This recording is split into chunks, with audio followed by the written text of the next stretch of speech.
નમસ્તે મિત્રો, મીઠાવા નેચરોપેથી અને આયુર્વેદ ચેનલમાં આપનું સ્વાગત છે.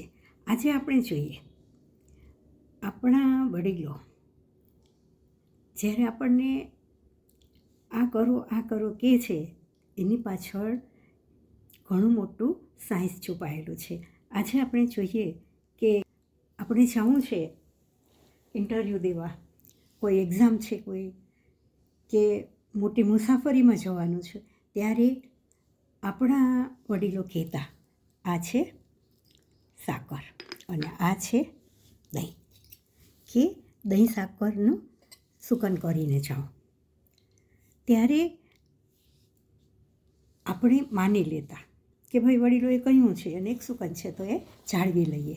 જ્યારે અત્યારના આપણા આ જે નવા ઝેનજી છે એ લોકો માનતા નથી, ત્યારે આપણે આ સમજી અને આ લોકોને સમજાવવાનું છે કે દહીં સાકર લઈને જવાથી કોઈ મોટી ડીલ કરવી છે, કોઈ ઇન્ટરવ્યૂ છે કે કોઈ મોટી લાંબી મુસાફરી છે તો તેમાં સુખ સગવડ મળે છે.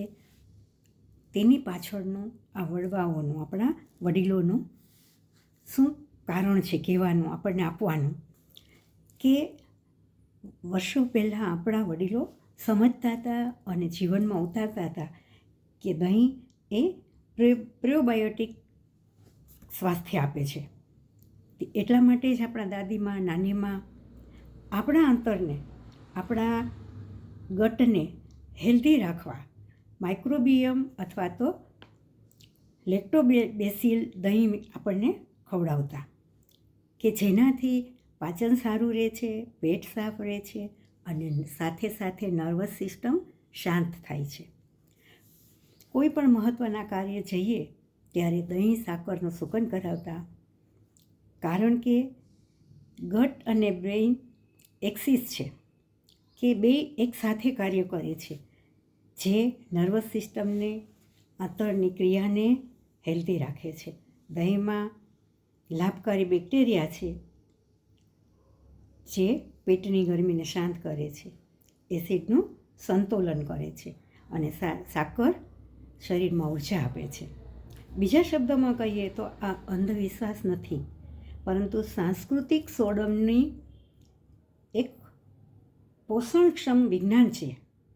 કલ્પના કરો કે એક ચમચી મીઠું દહીં પેટને રાહત જ નથી આપતું, પણ સાથે સાથે આપણા કોઈ સ્વજન છે, વડીલ છે, માતા પિતા છે, બહેન છે કે ઘરનું કોઈ સભ્ય છે, તે જ્યારે દહીં અને સાકર પોતાના હાથથી આપણને આપે છે ત્યારે એક ભાવનાત્મક જોડાણ થાય છે અને તે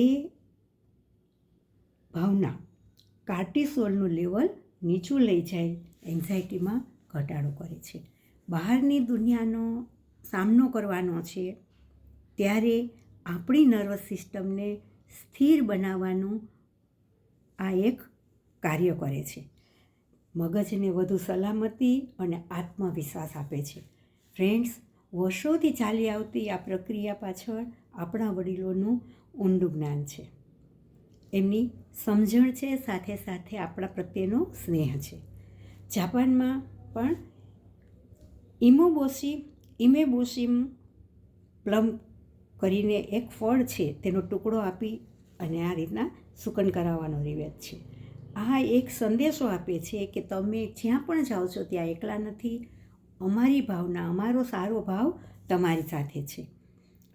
ઘણા રિવાજો પ્રેમની સારી ભાષા છે કે જે દુનિયાની દોડમાં ઉતરતા પહેલાં આપણાને મનથી સાથ આપે છે અને તનની ઉર્જાનો એક રિવાજ છે. શરીર સ્વસ્થ છે તો બધા કાર્યમાં સફળતા છે. મનથી જેનો આપણને કોઈનો સહકાર છે, ભાઈ મારી મમ્મીએ કહ્યું કે મારા દાદીએ કહ્યું એટલે મારું કામ સફળ જ થશે, એ એક જાતનો વિશ્વાસ છે, તેનો એક જાતના આશીર્વાદ છે. તો આપણે આવા રિવાજોને સમજીએ અને આ નવી પેઢીને સમજાવીએ. સ્વસ્થ રહો, એ જ શુભેચ્છા.